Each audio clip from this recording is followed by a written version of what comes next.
Hi,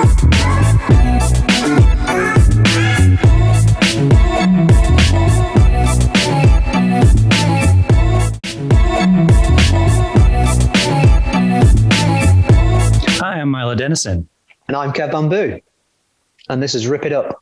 On each episode, we ask the big questions that are impacting creatives around the world today. Yeah, and today we've got with us Claire Shaw, a musician from the East Midlands. Hey, I'm Claire. I'm a singer-guitarist. I'm currently adopted East Midlands, I think, probably. I've been here for about 4 or 5 years. I'm going to play some music. This is a song I wrote called It's Not Your Fault.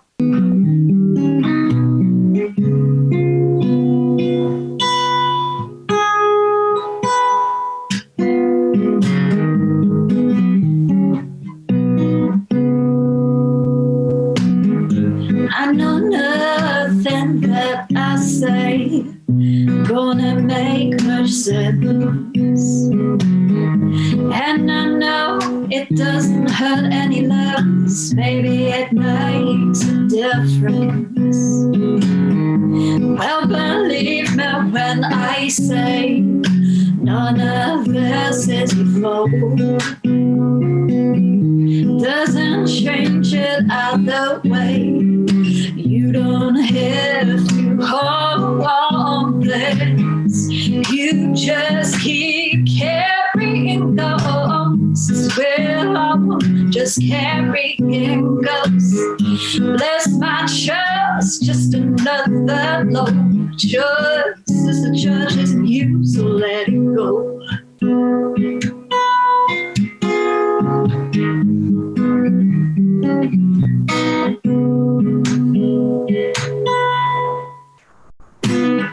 No, there isn't any way to make this feel any better.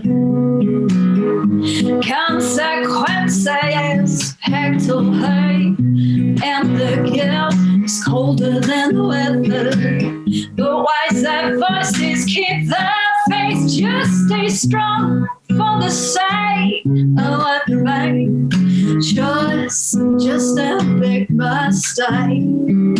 Isn't much we could change. You just keep carrying ghosts. We're all just carrying ghosts. Bless my chest, just another love. That just is the judge of you, so let it go. You just keep carrying ghosts. Well, I'm just carrying ghosts. Bless my child, it's just another load. Just as a judge is you, so let it go.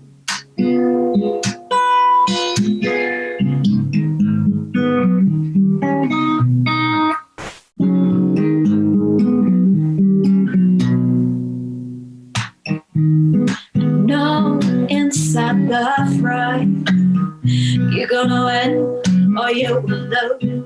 And if it helps that others feel the same, well, hold on to that and don't be a fool. Cause wiser voices keep their faith, just stay strong for the sake of what remains. Just a big mistake. Isn't much we change. You just keep carrying ghosts. Well, just carrying ghosts. Bless my trust, just another load. Just as a judge of you, so let it go. You just keep carrying ghosts. Wow, just carrying ghosts. Bless my child, it's just another load. Just as a judge isn't you, isn't your love. It's none of us your fault.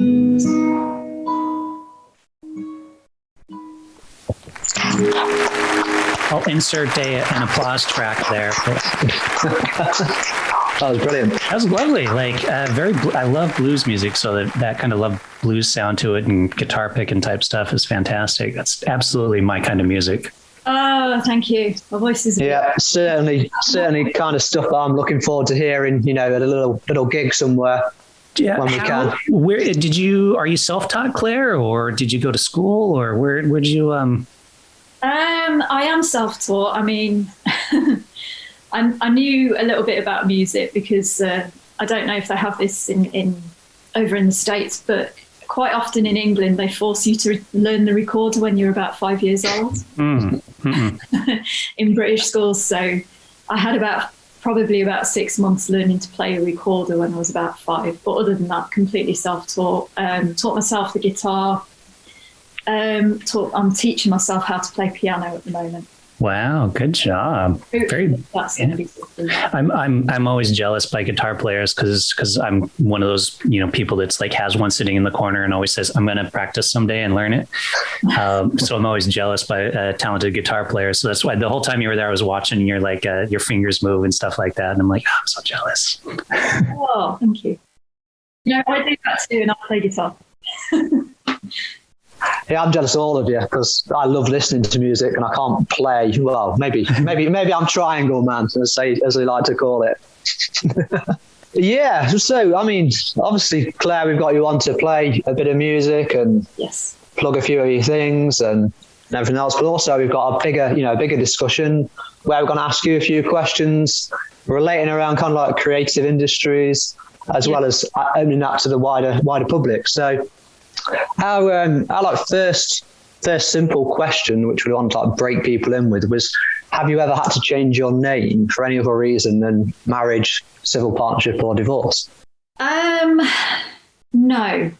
People do quite often change my name for gigs because they leave out my L. Right. No, actually, and is that important to you? Like when people take that out, does that? Well. Yes and no. I mean, it's kind of because I go out as Claire L. Shawl. So I do worry that maybe people won't connect one to the other. If they see me perform, they won't realise that Claire Shaw is Claire L. Shaw. Do you have a preference between the two? Do you prefer to have the L in there? Yes, I do. How come? I don't know. It's about syllables, I think. Oh, okay. I'd love to have a 2-syllabled name. But I don't. Clary Shaw, no. Oh yeah, because you're both one syllable on both names, aren't you? Well, other than your middle. Yeah. I don't know, when you think about the rhythm, I guess maybe it's because I'm a musician, so rhythm's kind of something that I think about. When you think about melody and structure and stuff like that, rhythm's also a huge part of it. So I kind of think about the rhythm of how you say something.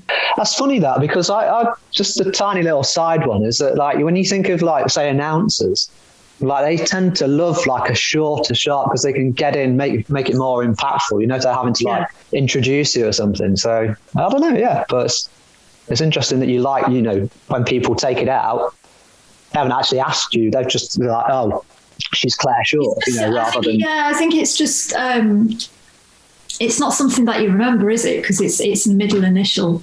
Michael J. Fox, I'm sure they always get his middle initial, right? Yeah, absolutely. Yeah, you definitely. Me though. He had to change. I think he had to put that middle initial. Sorry, he put that middle initial in there because of kind of this topic, actually, because in SAG there was already a Michael Fox, and so he had to put the J in his name because to register for the Screen Actors Guild, you have to have a unique name. You can't use the same name as somebody else. And it was Maiden. Yeah. I think that's right. I could be remembering that story incorrectly, but I'm pretty sure that's why he has the J in his name. I don't know how much you know about that, but did you know? Did he have the J already, but then he used it, or was it actually just a total creation? No, I think it's his middle. If I remember correctly, which once again somebody can correct me, but if I remember correctly, the J is his middle name, but he just went by like Michael Fox or something like that. But there already was one, and so when he registered for SAG, he put his middle initial in there. I know quite a few actors do that sometimes, or they change them completely. Yeah. Well, yeah, and I think we'll end up getting onto that a little bit later on. Probably. further down. So we had like, you know, every fortnight I put out a, you know, bit of a field it to the public, the same set of questions. And we've had, you know, again, we've had quite a few responses, which I'm always surprised about, considering we're only, you know, we're just starting out. And every one of our respondents to that actually said no. Like they all, like no one said that they'd had to change their name other than, you know, a more, you know, than a standard sense. Which surprised me because I was expecting at least, you know, maybe one person to kind of pop up and give us that, because I'm like thinking of changing my own surname, and it won't be because of marriage, civil partnership, or divorce. So I was surprised that, you know, the number of people on there. So what do you reckon to that, Milo? Because I know you find my opening questions interesting. I do, but I want to ask, why do you want to change? Because I know that, you know, that you go by a pseudonym, a nom de plume, if you prefer. So why is that? For me personally, it's because my surname, I don't want to associate with my surname anymore. But there's still a struggle there, you know. I'm still having this. It's not an identity crisis as such. It's more there's events that have happened in my family's personal life. So I don't know. It's a very tough one because people want to be like, that's been my name for, you know, since I didn't choose that first or last name, to be honest. So, you know, that's another side of the coin, I suppose. But in time, you know, you get used to that name and you may, you know, you attach yourself, I suppose. And over a certain period of time, you know, 30 odd years or whatever it is, you know, now it's more, you know, the more you learn about the history of that surname, now I don't necessarily want to have my own surname associated with that. So, and I've had the nickname Bamboo for, it's got to be 20 years. And loads of people, well, not loads, but the people that matter, I suppose, tend to just call me Bamboo. So to me it makes sense. It fits in where it's the same kind of set of syllables, so it fits in, and I prefer it. I'm just used to that now. So yeah, I don't know. How about yourself? Have you ever, like, especially considering, you know, acting wise as well, if you had to change your name? I've thought about it because Milo, you guys, I don't know if you guys remember this. I want to say late 80s, early 90s, a movie came out called Milo and Otis. And it was basically a cat and a dog, a talking cat and a dog that go on an adventure. And one of them was named Milo and the other's named Otis. And so after that came out, everybody was like, hey, Milo, where's Otis? Where's Otis? Where's Otis? Oh, I'm so funny. And I just got so sick of it. I literally was like, I'm just going to start going by my middle name just so I don't have to hear people make that joke ever again. Yeah. And then people also mispronounce it a lot. They say Milo instead of Milo. Never heard anyone pronounce. Were they just doing it on purpose though? No. Well, like Spanish speaking cultures, the I is pronounced as an E. So I usually let that slide and I correct it. But for anybody else, when they say that, no, it drives me nuts. Because I'm like, the second letter is an I. It's not an E. So it drives me nuts.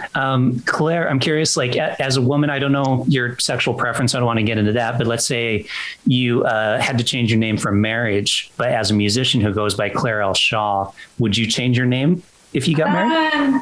You know, I wouldn't. I would not want to change my name anyway. And marriage is a bit of, I'm not a great believer in marriage. So it wouldn't be an issue? I don't think it would ever really be an issue for me because it's not an institution that I feel any affinity with. I do have a separate music project that goes under another name, which we'll probably talk about a little bit more later as we get a bit further into the interview. I guess part of setting up a new music project under a different name was to kind of separate the identity of that project from the identity I have as a performing artist at the moment, because the two aims that they have are a little bit different. Is it a different style of music? Yeah, it's a different style of music. It's a different approach of music. And I kind of feel, and it's also more of an original act as well, whereas I do write original music as Claire L. Shawl, but predominantly a lot of what I do is performing covers. And I just kind of wanted to separate the two, because you always get a bit of confusion. Sometimes, quite often, you get a lot of confusion when you're looking for gigs, because people will assume that you're either an originals artist or a covers artist, and find it quite difficult to think of you as being both. Yeah, that makes sense. It's like writers, it's often published under different names if they're writing a different style of novels and stuff, because people buy it thinking it's going to be one thing, and it actually turns out to be something else. Like Anne Rice, I know she wrote under, she used pseudonyms a lot. There's a lot tied, when you think about a name, there is an awful lot that's tied up in a name with regards to identity and expectation and that kind of thing. Yeah.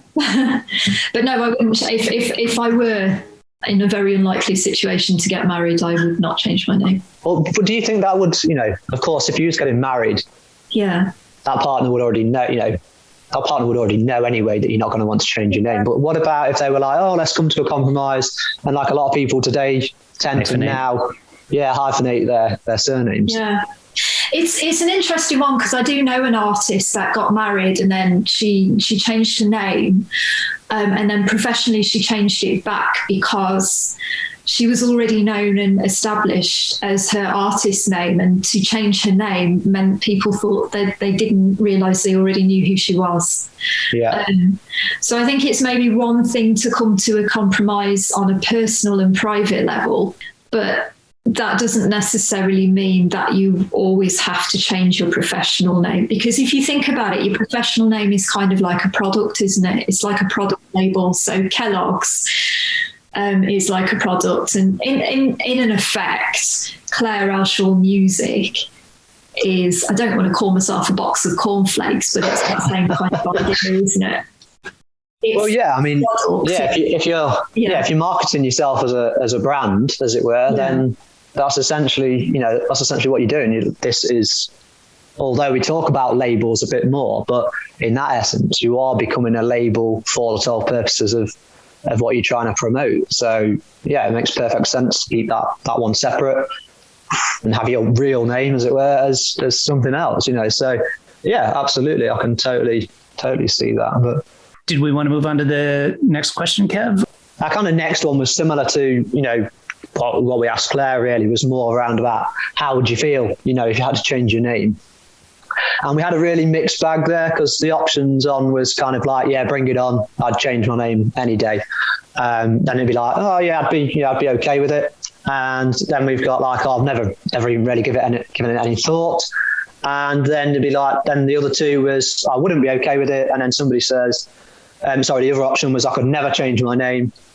It's a big part of my identity.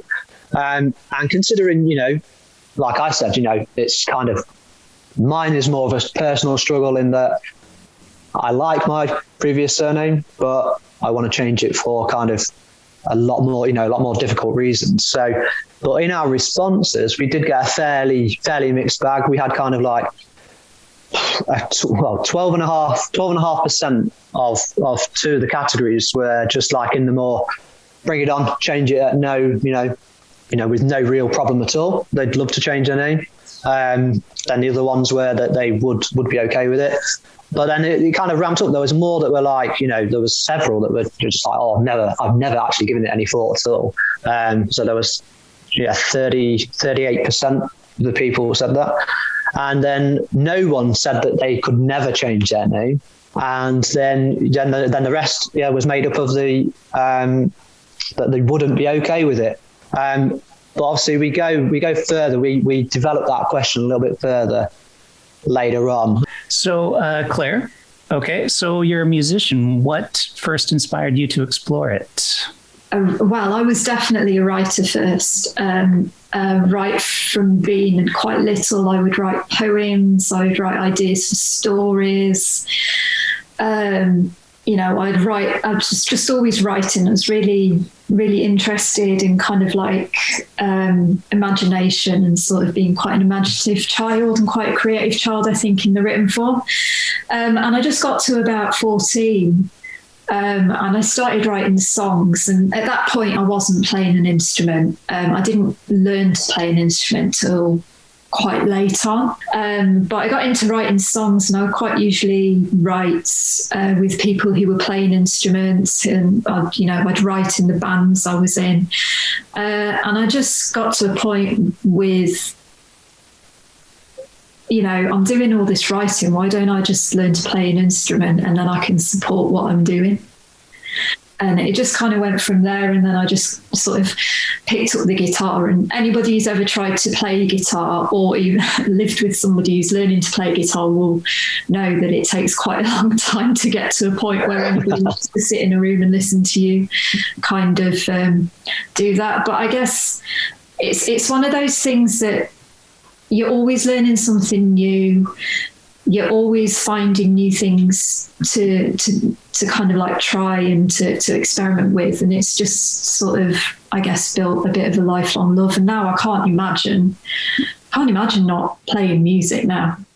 Which was harder to learn, piano or the guitar? I started with guitar. My dad had always had an old Spanish guitar, a classical guitar, knocking around when I was a kid. And I used to sort of kind of, when you're a kid, you pick it up and you try and make some notes or whatever, and then it hurts your fingers, so you don't bother for a bit. I was very much like you. I had a guitar in the corner for probably about 3 or 4 years, and I used to look at it and go, I'm going to learn to play that. And then just one day I did. It came off the back of a really brutal breakup, actually, and I think I just needed something to kind of almost pull me out of the mire of my mind, I suppose, and to kind of express myself. And I just that's where it all started with playing music. But I was writing for a long time before that. I was writing songs for a long time before that. So it kind of, one came before the other, and then they came together. Yeah. So, I mean, so you're talking about your EDM and that kind of area. So kind of what was your, like what you've been writing music for a while, but then, so what's been one of your proudest moments with your writing, or just, your music in general? Yeah, beyond the obvious sort of getting up on a stage and performing for the very first time in front of people, because that's always something that you're proud of when you finish. And I would argue and say that every time I do that, it's something that I'm proud of. But actually my proudest moment has been writing, recording and releasing the track each day under my other music project, the EDM music project, Calder, because I literally did everything from the ground up myself, apart from some of the mixing and the production. Yeah, so what's that project called again? It's called Calder, so it's spelled Celder. Right, okay. Sorry, where'd that name come from? I don't know. I guess it came from the first letter of my name, and I'm actually the eldest of 4. So it was kind of C and elder. Okay. The idea of an elder being kind of like somebody who's coming from a position of wisdom and a position of spirituality as well. Because that was kind of, I had like a bit of a background in EDM from a consumer point of view, in that I'd always really been into kind of like the EDM sort of genre, gone to clubs, gone to festivals, sort of the gatecrasher kid kind of thing. And I just kind of really wanted to explore that genre of music. And I kind of went in that direction. But it's because I'm already established as kind of like a folk singer guitarist, it felt like I couldn't really put my name to that kind of music as Claire Ashall music. So I sort of started Calder as this kind of, originally it was meant to be a faceless identity. So I wasn't actually even going to put my name to it. It was just going to be, I wasn't actually going to put my face to the name. It was just going to be Calder. But when I first started recording, I tried recording the track in a studio, and it's because of the way I work, because I'm quite experimental, I just kind of gone about it in the wrong direction.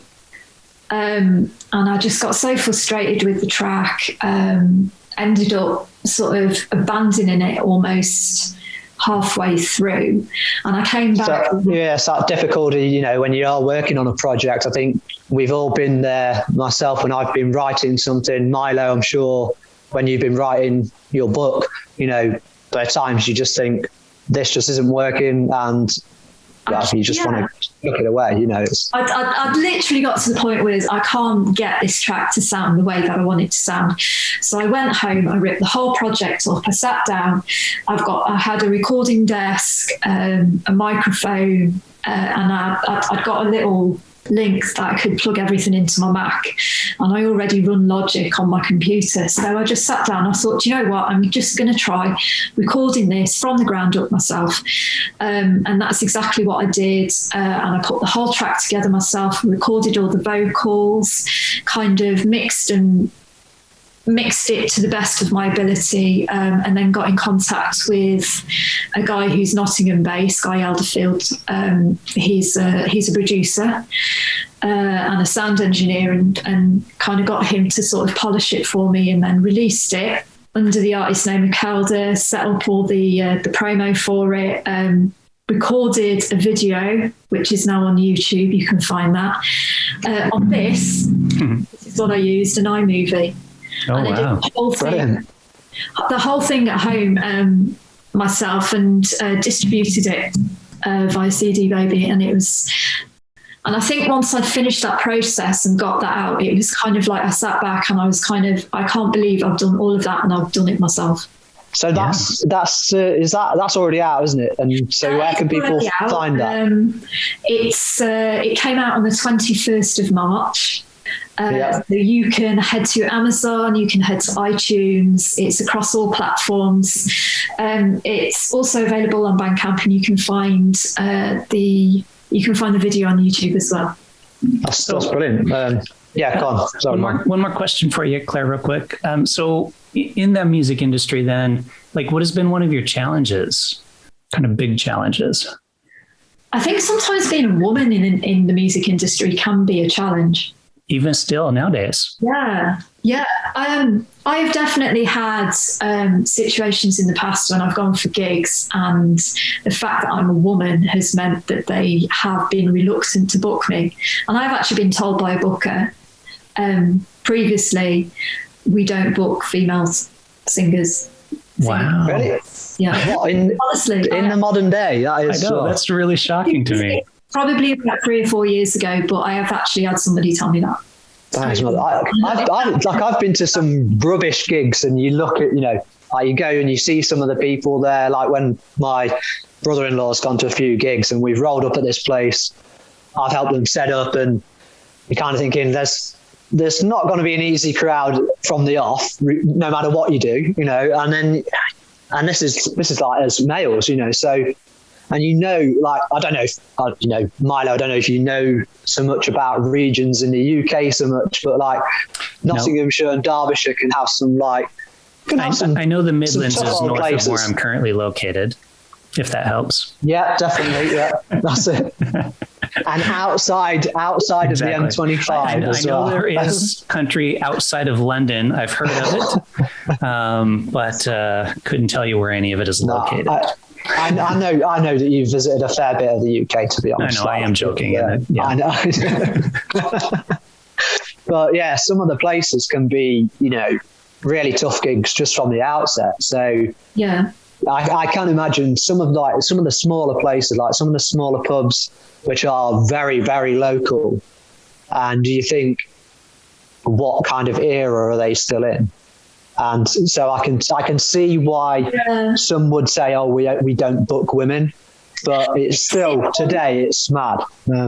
It's almost as well, I think there's quite a lot of people who I think, it is changing. I think it is changing. There's a lot more sort of women in rock music, for example, and stuff like that. But there is, I think I've walked into venues before, and I used to go with my ex, and he would come with me to gigs, and he would carry my guitar, and people would think I was either there to support him and was the act, or he was my guitarist and I was the singer. And that wasn't unusual for people to think that. They would go to him and they would say, oh, so, you know, and even if I was, even happened when I was holding the guitar.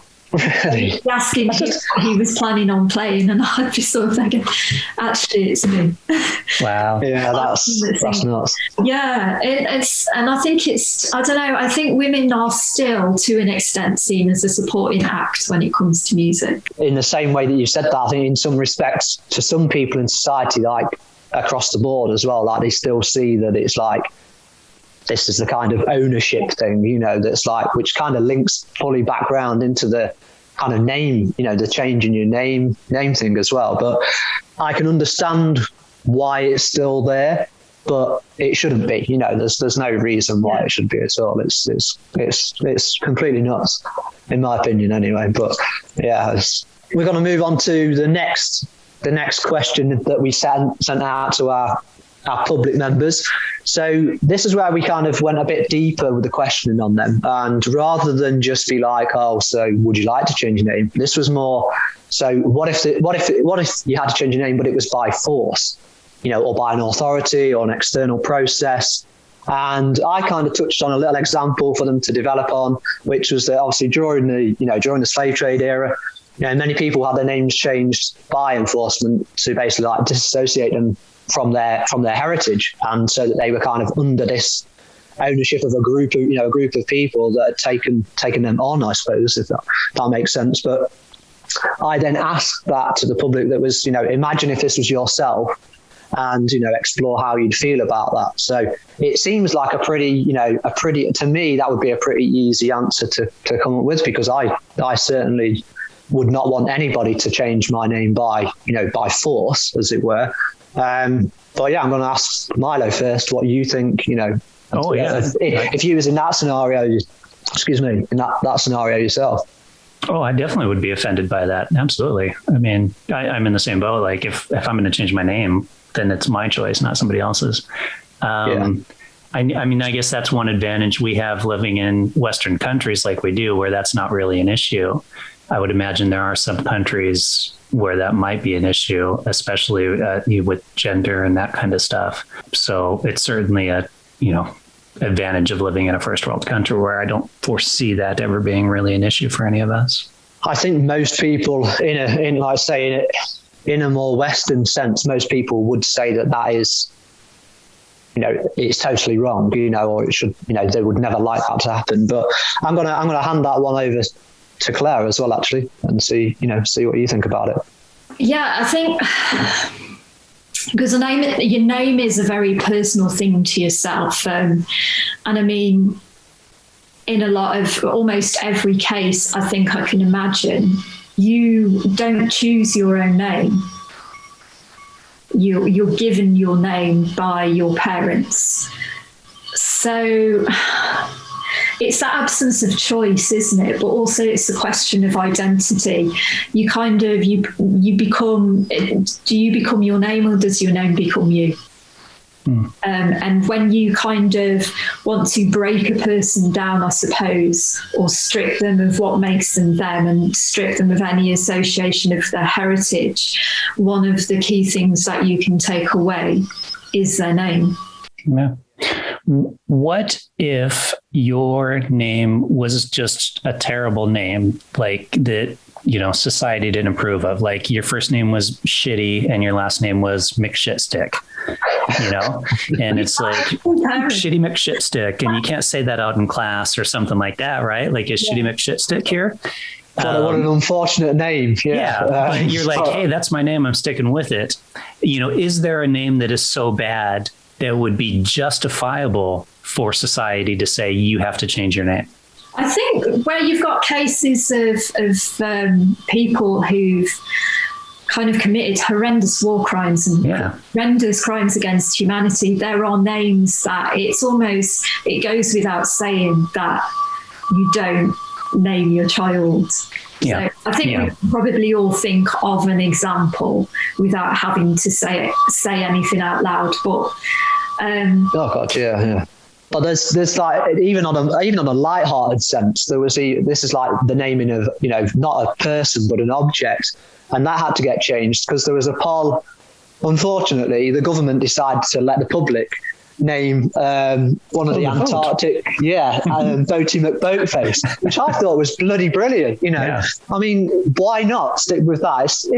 It's stupid, but in a world where there's so much kind of seriousness and so much kind of crap going on, can we not at least have a little bit of fun and say, you know, it's a boat, it's going to have a boat face, so stick a Mac in there and it sounds great, you know. But I think in some ways they changed it to the David Attenborough, I think they called it. So, which obviously David Attenborough is a national institution in the UK, you know, and we're all, you know, I think we're all thinking of the day that when he, you know, I don't think he's got many years left on the earth, or this earth or whatever. But I think we're all kind of ruining the day that he passes by. But yeah, at least his name will live on in the Antarctic research vessel as opposed to Boaty McBoatface. But I did think that, you know, maybe they should kind of stick with that originally, but it was good that they called it the Sir David Attenborough. But that just made it a little bit lighter. But yeah, it does bring back to that one about, you know, you saying Shitty McStick. What was his name? What was his name? McShitface. But, you know, that was just obviously nobody's going to do that. But I mean, you've got to think of is sometimes, I mean, we say this thing about what if a name was so terrible, but you know, there was a time when certain names weren't terrible. It's just because of what they've become associated with. Yeah. And the attitudes of people towards those kind of representations as well change. So a name that 50 years ago might have been perfectly fine and held in the highest esteem, if, you know, certain things come to light or social attitudes change, then that name then becomes pariahed almost. Yeah, I feel so much sympathy for anyone named Karen right now. Because it's used as a negative term towards people, and it's like you feel so bad, like for somebody who was named Karen, you know, as a child, and now has to. I mean, I know a few Karens, and they're not Karens, if you know what I mean. They're just Karens. So yeah, but social media has, you know, turned that into a Karen, as it were. So, what the poll results say, Kev? Yeah, so on those kind of answers, unsurprisingly, most people, or nearly all of them, I think, actually were ranged from the, you know, very, very short and sharp, just, you know, like most of us. Obviously, I'd hate it. Someone else said that they'd be pretty upset and angry. There's another one that was just like, oh, not cool. And then someone else kind of went, you know, I always like it when someone goes into a little bit more detail and expands within the question. And they said they certainly wouldn't want to be forced to their official name changed by dictatorship. Less concerned if it was an option. What anyone chooses is a different matter and not entirely within my control, but I wouldn't want to be forced to adopt a different name, as I view it as a key part of their identity, which I think pretty standard. You know, we would all pretty agree with that sentiment. I'll give you a couple more that were there. Just the usual kind of like not acceptable. And then the final one on there was, if I had no choice, then I think it would feel even more like losing your identity. However, if the outcome was positive, then I guess it would be a sacrifice worth making. So I think that does push us on to our, you know, a little bit further on, you know, that we're going to talk about later on, which centers more around about the kind of creative aspect of having to change your name as well. So, yeah, so we'll kind of, we're going to break away from the serious stuff, the kind of serious stuff, because we have kind of now, you know, eased it off onto Boaty McBoatface and things like that. So for you, Claire, now this is kind of more of a personal question, I suppose, really. And this is what is your favourite cheese? And if you haven't got a favourite cheese, then, you know, any favourite food will do. Because I love this question, and it's just... This is where I have to try and say the name of it, and I can never say the name of this cheese. It begins with G. Gouda? It's only G cheese I can think of. Gorgonzola? Yeah, or Gruyere or something like that. Oh, Gruyere. I know which weird. Yeah. Is it Gruyere? I don't know what it is. I never know how to pronounce the name. Yeah. I think all three of us call it something different. Yeah, I think we're all wrong too. I'm like Gruyere, and then Milo's like Gruyere. Yeah, Clive's got no idea. None of us know, but we know the cheese. Gruyere, is that right? Gruyere? I think it's Swiss, isn't it? I think so. I can Google how it's spelled and then tell you how it's spelled. It's got to be Swiss. Yeah, and am I thinking of the right one? It's kind of a soft cheese with a strong smell to it. Is that one? No, it's a hard cheese. Oh, then I'm thinking of a completely different cheese. It's a bit. I think Gruyere is a little bit like an Emmental kind of type, but firmer. Yeah, a little bit. Yeah, I'm sure. I'm going to try. I do like my cheeses. And this is why this question gets included, because it opens up a world of possibility. I think it's spelled Gruye with a little accent RE. Gruyere. Gruyere. Gruyere. Yeah, maybe you're right. Gruyere. Yeah. Gruyere. Or do you add emphasis to the R and E? Maybe I don't know. We're there. We're kind of. Yeah, anyway, we're kind of there. Anyway, that's pretty nice. Yeah, your favorite cheese. Rather recently. What's to the next question then? What is your biggest guilty pleasure? Oh, my days. It's not really a pleasure because I really chastise myself every time I do it, but it's randomly scrolling through my feed on Facebook or Instagram. It's just like, when you get it's sort of like late at night and you just kind of, what should I do? And then you just fall into this massive social media hole. And then half an hour later, you're like, I wasted half an hour of my non-infinite time just looking at rubbish on social media. So it's like, it's not even a pleasure. It's like, it's just a guilty. You feel bad afterwards. You do it again for some reason. Yeah. I find myself in that situation sometimes, and it's just, you kind of, you ask yourself, who am I, after this kind of void of nothingness almost. And then the next minute, as Milo says, you kind of loop yourself back around again. And it's like, oh, here I am again with my screen kind of like on my face. It's, what about you, Milo, in terms of like guilty pleasures in the sense of, what about yourself? I don't really have any. I mean, I have pleasures, but I don't really feel guilty about any of them.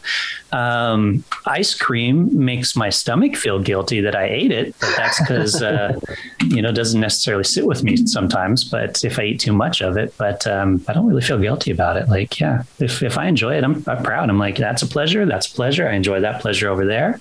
And this pleasure here right now, I'm enjoying it. So I'm not really guilty about it. Yeah. Yeah, I don't tend to feel that guilty about, the foods that I eat. And I think I don't think anyone should feel too guilty about that. Yeah. Unless they're they not don't meant sit to. well with you and your stomach is like, don't ever eat this again. And you're like, screw your stomach. I'm going to eat it and you're going to suffer through it. Give me that spicy salsa. It's interesting, the association of guilt with pleasure, almost like this sort of idea that you should be punished for feeling good. Yeah, exactly. It's terrible. No more guilt. No more guilt. It's a pleasure. Forget the guilt.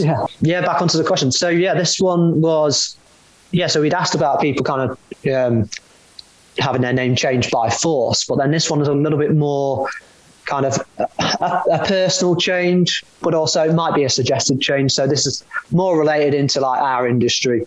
So it's more, if your name isn't changed by force, but it's for the purposes of entertainment and or the creative industry, how would you feel about detaching from your birth name or your original identity to something new? So my little example there to the public was that, thousands of actors, writers and musicians and so on have been required to change their name. Sometimes because they share similar, as you mentioned with Michael J. Fox, they've got the same moniker as another artist. And then some have been asked to change the name just as a suggestion to something better because their actual name isn't the same as an existing actor, but they're like, no, that one's not going to work. That's not going to sell. Like you mentioned, Claire, about, you know, making a brand and making a, you're marketing a certain name, but then they've been asked to change it. So like, could we imagine, like, these are all people that have had their names changed in the, entertainment industry. So could we imagine Elton John, Bruce Willis and Alice Cooper being called anything else? You know, well, isn't Elton John not his real name? Elton John is. That's what I mean. I'm saying, okay, could we not imagine, because we've got so attributed to that name change? Oh, I see. Like all three of those people have had their names changed, but their names were totally different. I think that's a different generation as well. It certainly used to be more prominent, I think, in the entertainment industry for them to say you need a name that sounds better, to whereas I don't really see that as being as big of an issue anymore. I can think of Milo Vermicilio or whatever his last name is. I thought he was going to say Milo Denison then and give yourself a plug. Yeah, but there's I think it's pronounced Vermicilio. But anyway, so I could imagine somebody at some point said, that's kind of hard to pronounce your last name. It's very Italian sounding. Do you maybe want to change it to something easier to pronounce, to whereas, 50 years ago, that might have been an issue, to whereas nowadays, I would question if anyone ever said that to him, kind of thing. Yeah, because I think we have a lot of, especially in the kind of like operatics industry, we have a lot of obviously, great foreign classically trained singers. We don't say, we don't go, oh, Andrew Bocelli, we're going to change your name, or even further back with like Luciano, Pavarotti. Technically, in other places that might have been a bit more difficult to say, but like you say, nowadays so much, but yeah, maybe 50, 60 years ago. I don't know. I think it still is a thing. I think there is still something about a name that maybe one name might be more attractive than another name. And this idea of people changing their names is almost like thinking of a name almost like I was saying, a name might be like a brand or a product. It's almost like a costume that you step into. So, these artists who've kind of changed their name or become this particular name for the purposes of their trade, that in itself is a separate identity, perhaps, to who they personally are as a person. Kind of like a mask almost that they wear as a public persona, and then they step out of to sort of be in their normal everyday life.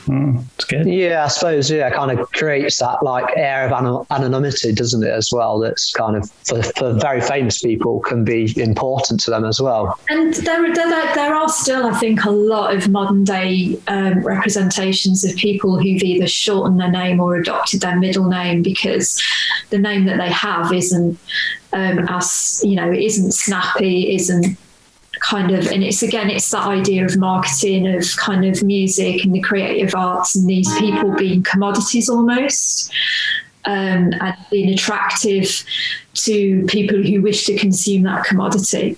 Rappers kind of comes to my mind, as an example. Yeah, that's a good point. Jay-Z, for example, is not Jay-Z, is he? He's whatever his name. I don't know. Yeah, Jason Zemeckis. I don't know if that's his real name. I just made that up. Actually, it's something. It would be awesome if that was his name, though. That's a great name. Like I'd use that. Jay-Z though. It wouldn't hear it and think rapper. So it's sure. Kind of like that. A name has connotations with it. A name has an idea attached to it. Yeah, it's weird that you say that and bring in the rapping element, because it seems to be one of the few genres, in a sense, where they do. We always expect a name to be kind of something, that's like, I can't think of the actual kind of terming that it would be, but, it's always something totally way beyond from a normal kind of name, and almost like as well in EDM, I suppose you've got, artists as well that have got kind of different, totally different names, in the sense of they're not just like Christian names or whatever, or whatever. And I'm trying to think of Tiesto, for example. Is he like maybe he just uses his last name? I'm trying to think of another one. There was one. There's loads in the dance music, as like across all the dance, So it's kind of a persona, you're saying that this is their public persona that goes along with this type of music. Yeah. So they want to kind of keep that separate. Yeah. Yeah, because you got I think there's the one I remember from the 90s in the UK. So DJ Quicksilver. Yeah. So there's that. There's Rez. So she's a female EDM artist. Have you heard of Rez?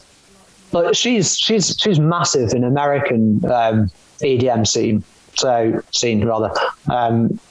And yeah, so that's another example. Rez is nothing. I don't even know what. Again, I don't know what her name is in real life. So it's that strong, a name change that it just sticks. So we could not even imagine it being, anything else. Which is why I kind of asked that in the example. We would not really think of Elton John being anything but Elton John, because it's just it's stuck so much now. So for me, it's more about not so much name change, but it's more about how does that person feel about like say detaching from that identity that initially was their name, but obviously for entertainment purposes, it's changed. It's changed to something totally different and becomes that anyway. That's used much more than their name. Surely, most of them though, it is a conscious choice to do that. I think so, yeah. I would imagine, I reckon more, it's weird because I know that Milo said about maybe 50 odd years ago, you would get more kind of suggested changes. But I think as well, in this modern era that we've got with the kind of reality talent shows, yeah, I think there's more of that would happen in that environment of kind of music and other industry, because they'd be like, oh, we're going to change your names to this. And I think you do see that. You've seen that on certain, I don't know, is it X Factor or whatever, or The Voice, is it, or something like that? So yeah, I think you kind of, because they are very much more managed, they're managed right from the beginning, as soon as they do that audition, and it's all publicly managed, isn't it? Straight, almost from the off. We watch it, or if you watch it. Situation where you commodify something. So music, particularly in the kind of the public realm, is very much a commodified kind of article for consumption, I suppose. So you would kind of take it from almost like you're designing a game or a toy or a chocolate bar or something. You kind of you market the name, and you market the idea, and you market the kind of the perceptions and all those kind of things that come with that. Maybe folk artists perhaps don't change the names quite so. Yeah, I think so. Yeah. It's more acceptable to not change your name, because it depends. It's one of these things, some of these questions, they seem quite simple on the face of it, but when you actually get down into really discussing it, then there's lots of different nuances, and some of the answers are quite complex and arguable. Yeah, absolutely. Yeah. And I think that's kind of a big reason why we kind of pose those questions, because we know there's a bit more, there's a bit more about them. They're not just, they're not just black and white. There's a lot of places that you can go with them. But I'll read a few comments that come from that kind of question. So basically, we had people that were saying that whether they'd be okay with the detachment of their original name was, it goes probably okay about it to protect their private life, though they do think it can be damaging to have two personas. So they're looking at it on a more kind of, maybe on a more mental health element, kind of switching between the two. And then somebody says, I think it depends. I'd maybe keep my original name for friends and family so I can maintain a separate private life and use the other as stage name, but they don't seem to have any issue with the switching between the two, just purely keeping one private. Some have just gone really simple with just that's that would be totally fine with me. And then we got one more that says could certainly go along with this.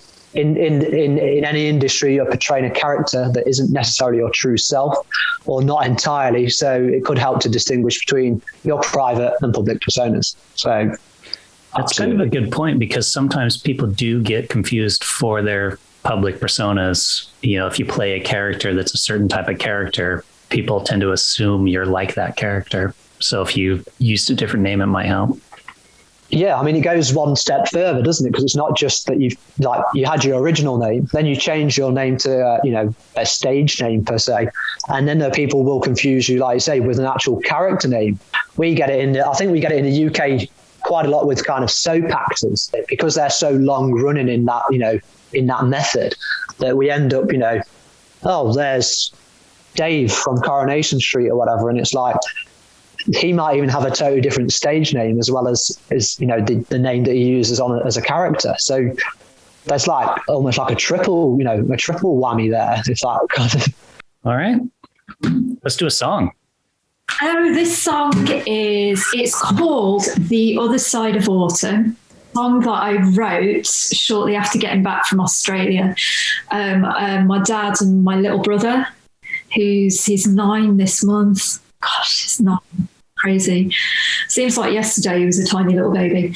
But the last time I went over to Australia, shortly after coming back, I wrote this song called The Other Side of Autumn.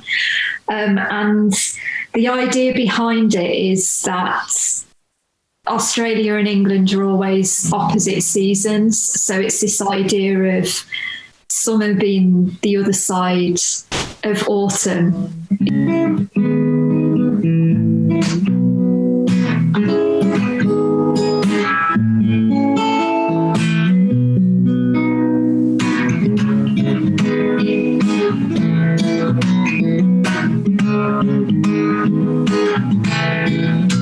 Summer's over, and that leaves are turning red and gold. Soon they'll fall and leave the branches bare.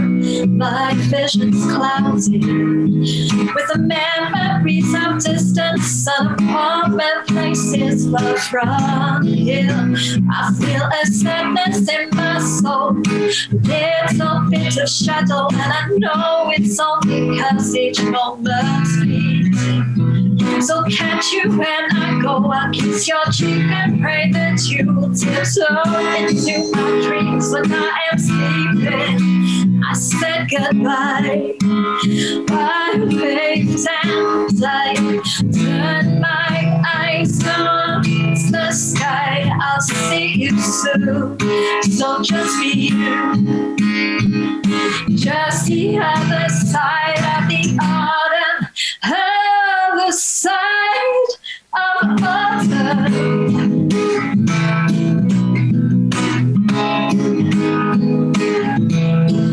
Other side of autumn.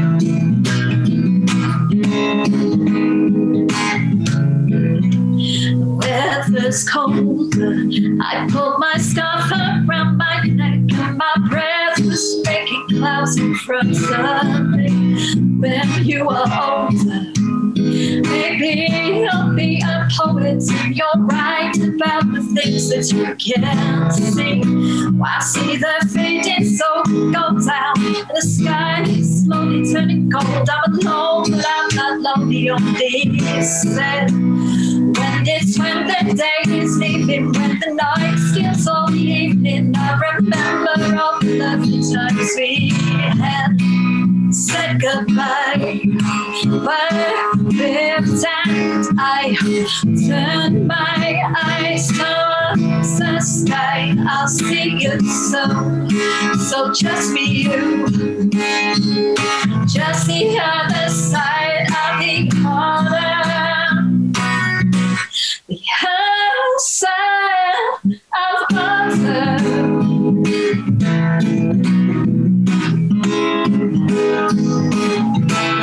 The other side of autumn.